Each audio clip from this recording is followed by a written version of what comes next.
I'm fascinated by the fact that you have written for two of the most sort of iconic comedy shows in the modern era of television, right? Letterman Mhm. Yeah, really revolutionized late night television, what it could be. It sort of built off of what Carson had done, but it really put a fresh, new, contemporary twist on late night TV. And The Simpsons became this juggernaut. It's one of those shows that any conversation that two people who enjoy comedy can talk about. There's no topic you can talk about that you can't think of Simpsons jokes that can just fold into the right, conversation, right? right. Do you have a joke or a number of jokes or lines that you maybe wrote into The Simpsons that stick with you as being something you're really sort of proud of? There are things on both The Simpsons and Letterman that always stick with me.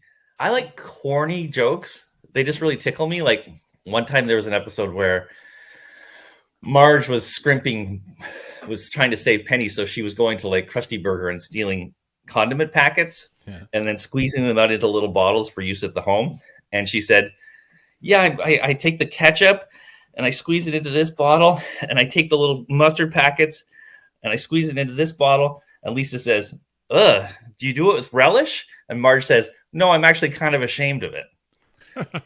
That's a good joke. I It's so that's up silly. my alley. I like that kind of thing. That's up my alley too. Just a bit of silliness. We did. I was actually thinking of this gag the other day. This is along the same lines. In Corner Gas, one time, there's an episode where Lacey is trying to find out where Dog River got its name. She asks Davis and Karen, the two cops. This is in the restaurant, in the Ruby restaurant. She says, "Do you know how Dog River got its name?" And Davis says, "I believe it's actually an English bastardization of a word in some Nordic language. It's originally Dagsarivia." And Lacey says, "Danish?" And he says, "No, thanks. I had breakfast earlier." And then you hear like a boop, and Lacey looks over and Oh, it's says, literally on the show. "Yeah." That's And then funny. Lacey looks over and says, "Timmy, what have I told you about playing the slide whistle in here?" And we see a kid with a slide whistle, and then he goes, Oh, that's great. "Boop," all sad. That's fantastic. It's sort of like it's sort of a bit of a hat on a hat, but the joke was corny enough that adding that sort of meta level of extra corniness with the sound effect and having a little kid actually there with a slide whistle somehow made it. Sure.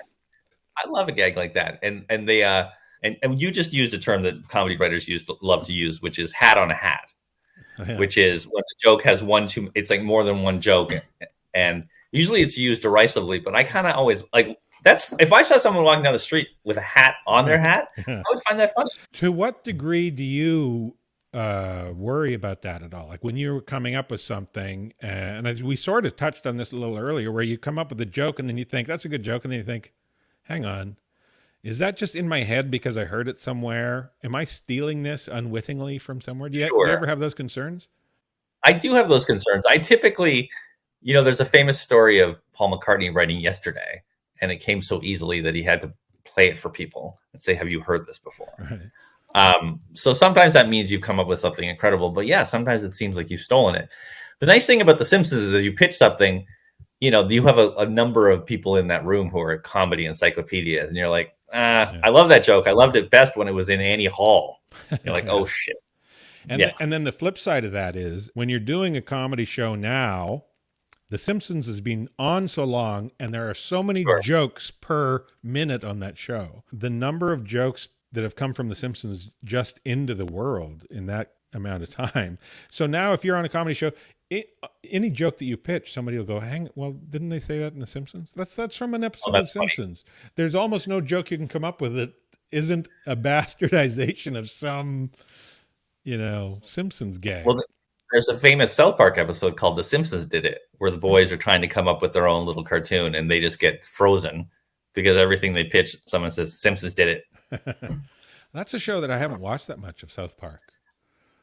I've watched some of it. I mean, everything I've seen, it's like one of those things where like there are very few shows I hate, and the things that are great, there's just not enough time to watch them. Like Yeah. people tell me I've seen a couple of Rick and Morty's, and they're amazing.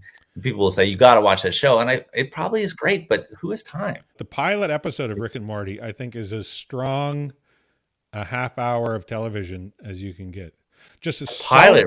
so efficiently launches you into the premise of the show and in a way that is immediately engaging, and you know everything you need to know so quickly and Sure. efficiently and in a very entertaining and engaging way. And I've watched that a couple times and just go, man, the efficiency of that, like to be that effective and entertaining in that small amount of Yeah. time. It's Smart people out there. People should study that.